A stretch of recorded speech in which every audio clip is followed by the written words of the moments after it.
In today's English lesson, you are going to learn how to talk about animals in English, specifically pets.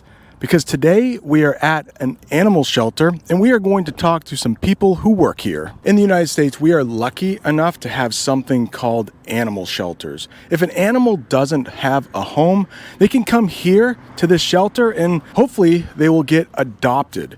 If they get adopted, that means some people see the animal here and want to take them back to their house. It's Kate. Not bad. How are you? Is it Katie? I'm sorry? Are you Katie? No. No. Come on. Sorry. The shelter's closed, but I can grab somebody for you. I'm supposed to be meeting Katie. So where should we go first, you think? Because you're the expert here, Katie. You know what I didn't even do? What? I didn't even introduce you to everybody. So this is Katie. She obviously works at the shelter, but I think you have like an official title. I have an official title. I'm the executive director here. That sounds really important. It's some days I don't know that it's important, but it is definitely busy. Okay. Well, thank you for taking your time here. Yeah, sure thing. Where would you like to show us first? Let's take a walk down to the dogs. Okay, the dogs. Yeah, so our shelter, we do dogs, cats, and small animals. So birds, rabbits, guinea pigs, hamsters, mice, rats, like the small furry animals. And we also will take birds. So, Okay. cockatiels, parakeets, the smaller birds. Animals that we do not take are reptiles and amphibians. There are local groups around here that do. We don't because they need such specialized care. The heat lamps and the food that they require, we just can't keep that and maintain an animal the way they need to be. So we let those very skilled rescues take care of those animals. There are some people, you don't have, I can cut this, but are you a reptile person? Do you like snakes? I'm fine with snakes. They don't bother me. I wouldn't have them. I wouldn't want to have to feed them live. There's sort of some considerations around that. But luckily, they don't bother me. Some people just love them, right? And they take care of them. Yeah. Some people love them. Some people are terrified of them. It really ranges. So dogs, we typically have about 600 to 700 dogs that come through our facility every year. Yeah, between 600 and 700 is a typical year. This year we've got above average numbers already. And we have a lot of folks, unfortunately, dealing with housing challenges, the economy, not being able to get veterinary care or afford veterinary care. And they're calling us, making the difficult decision to bring in an animal. We try to help them if we can to keep the pet in the home, but there's an awful lot that are coming into us these days. I also have a question about the Pitbulls. When I was younger, I was delivering papers and I was chased by two Pitbulls, and my sister was too. She's really afraid of dogs. I don't mind them, but how about this? Have you ever gotten bit by one of the dogs here? Pitbull or not, but Pitbulls, I think they bite harder than a lot of them. The size of the dog matters. What people tolerate for a small little chihuahua is very different than what they would in a German Shepherd or one of the large breeds. So there certainly is that factor. Bites do occur. We'll have dogs coming in from owners that can't take care of a dog anymore after it has bitten, and we assess for safety. And there are some dogs that we don't feel safe placing through our facility. So all the dogs that are here, they're fairly safe, you're saying? They're safe. They've gone through behavioral assessments. We do have a behavior specialist on staff that works with the dogs. They're not all, we have some that we're going to recommend, don't go home with another dog, or maybe not young kids because they're big and they're rambunctious. Some young dogs are what we call like mouthy, like they're learning and they want to explore the world with their mouth, which can mean there's teeth in there, and on a child or something, you could get scratches, you could get teeth breaking the skin, and we want to avoid that. And I've actually heard like Labrador Retrievers are the dogs that bite the most, right? There's certainly, I think Cocker Spaniels have been up there really high. It just is kind of you just have to always be aware that any dog can, when put in the wrong circumstances. All right, Katie is going to show us the small animals, I think you called them? Yeah, we call them small animals. We have a lot of rabbits right now. So, and I like to highlight this because a lot of folks don't think about shelters having these little guys. They think of going to a pet store to buy them, and they don't need to. Definitely, we encourage adoption. Check out check out your local shelter to see if there's a small animal that you might want. This year, we've had tons of baby bunnies, adult rabbits, guinea pigs, mice, rats, anything you can think of.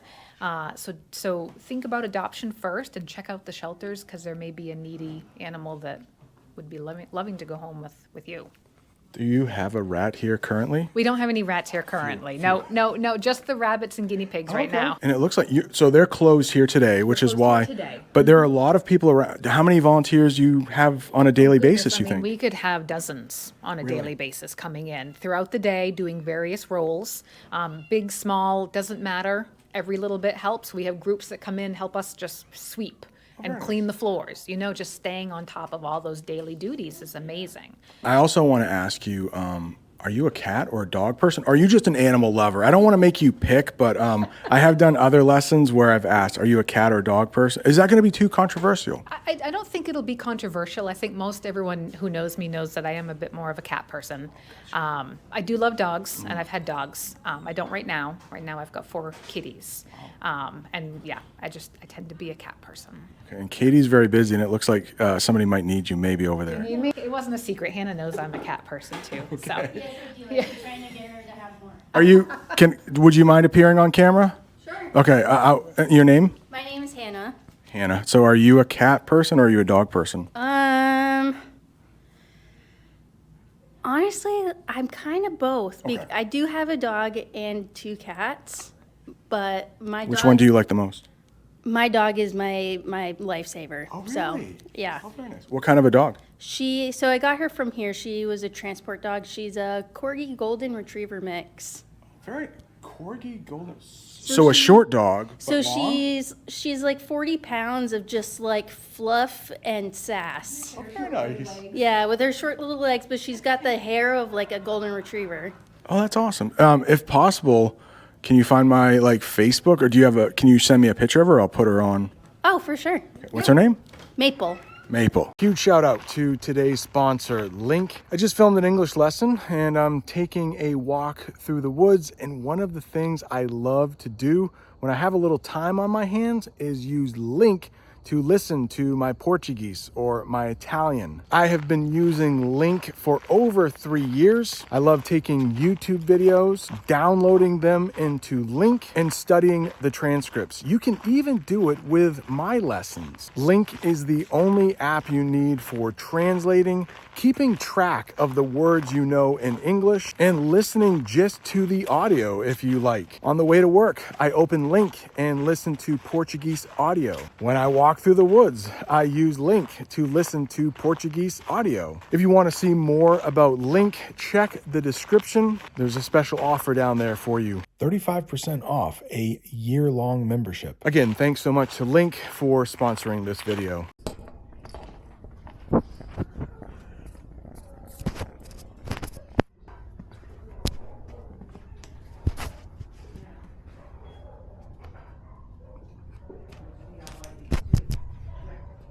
Today, and she's like, yeah, so I cleaned out of my place today, and I don't know if you would like that. The doctor did surgery. Let's look over here. They have a lot of leashes. It's what we call a leash in English. Something that the human holds so the dog won't run away. And also there are some collars. These look like they might be for cats or small dogs. Yeah.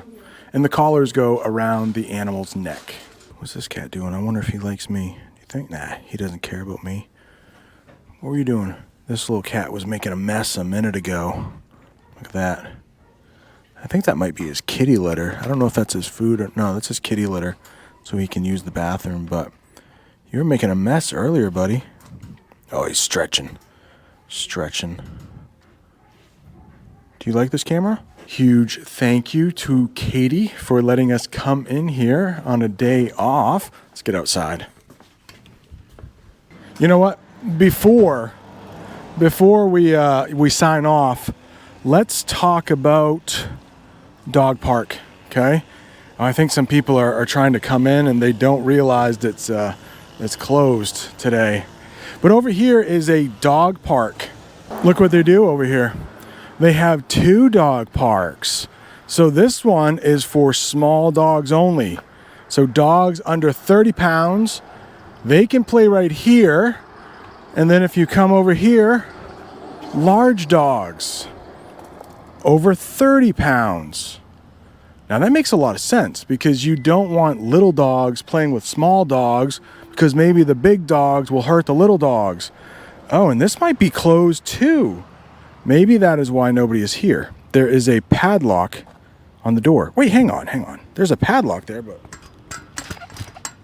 yeah, looks like it's locked. And I know that the Humane Society, where we just visited, I think also runs this place here. So, I don't know. So it's called Robin's Garden and Dog Park, but it doesn't say that it's not open today. Interesting. Maybe I just don't know how to get in. Is there a lock on this one too? There is. Maybe I didn't pull on it hard enough. No, it does. Yeah. Look at that. No, it does look like it's locked. Ooh, there's a dog over there. Hello. I think it is closed. Yeah. Look, that's a little Boston Terrier right there. He looks like he might be afraid of me. I think there's a padlock here. And I know the Humane Society is closed on Wednesdays. So, I don't know. Sorry. And there are no dogs here, so.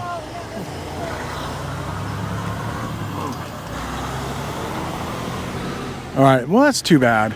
But that, somebody else is coming with their dog. I don't know if they know. Maybe I think it's closed.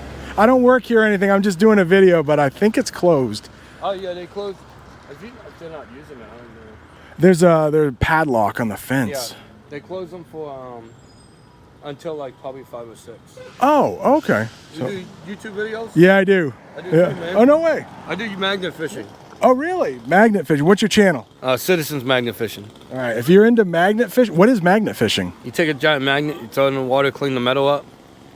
Oh, really? Yeah. Oh, so you don't fish for fish. You fish for Metal. gold coins and stuff like that? Gold coins are not metal, magnetic. So that you won't pick them up? Silver is not magnetic, gold isn't. Everything like that. I pick up like scooters and bikes and car parts, all that stuff. All right. Well, there'll be a link in the description to your channel. How about that? Thank you, man. No problem. See ya. That's cool. And he looks like he's a dog lover too, because he wanted to go say hi to that Boston Terrier. That's awesome. Magnet fishing. That's a new English term for me. I didn't know that existed. So it looks like he will drop a big magnet in and that will attract all of the metal. I'll go check his channel out. I don't know. That could be kind of cool. But you know what else is cool? You made it to the end of an English lesson. If you're looking for more English, right up there, I went to an abandoned house. It was kind of scary, but I think a lot of English was learnt